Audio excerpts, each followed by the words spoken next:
Now, let's bring knowledge into your superbrain. Here, you can add everything you want your AI to learn from. Open your superbrain and click Knowledge Base.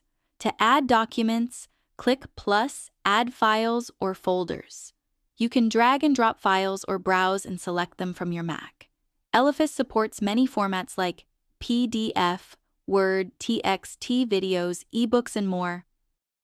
To add a website, click the plus icon next to Web Pages.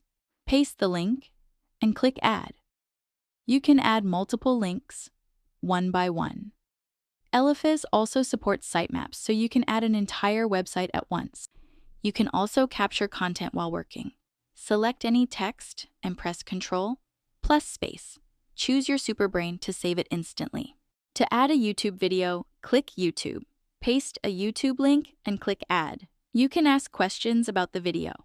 Click the integrations to connect tools like Apple Notes, Notion, Obsidian, DevinThink, and more.